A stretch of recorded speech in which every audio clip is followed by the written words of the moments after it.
वक्त का आईना।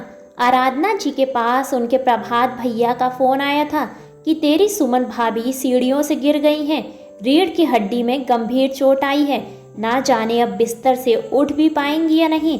बच्चे भी पास में नहीं रहते, पता नहीं अब किस तरह बुढ़ापा कटेगा।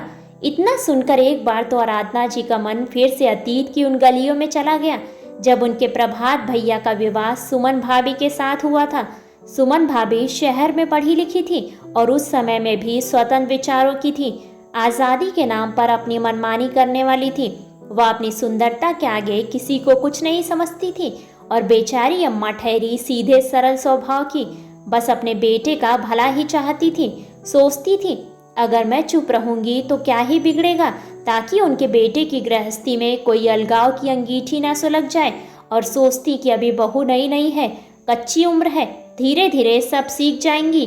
पर अम्मा का वह मौन सुमन भाभी को और बढ़ावा देता और धीरे धीरे सुमन भाभी ने भैया को अम्मा से इतना दूर कर दिया कि जब पैर में चोट लगने के कारण वह बिस्तर से लग गई तो अंतिम समय तक वह दिन रात अपने बेटे को ही याद करती रही, क्योंकि अब उनका बेटा प्रभात और बहू सुमन दोनों अलग घर में रहने लगे थे। प्रभात भैया शुरू में तो रोज अपनी अम्मा से मिलने आते थे, लेकिन धीरे धीरे दिनों की गिनती बढ़ने लगी और अब तो आखिरी समय में अम्मा पूरी तरह से किराएदारों पर आश्रित थी। वह तो ईश्वर का लाख लाख शुक्र था कि किराएदार दंपत्ति बहुत ही अच्छे स्वभाव के थे और इंसानियत के नाते ही सही वो अम्मा का ध्यान रखते थे। फिर एक दिन अम्मा अपने बेटे बहू का इंतजार करते करते राम नाम में विलीन हो गई। पर कहते हैं ना, वक्त का आईना सभी को देखना पड़ता है।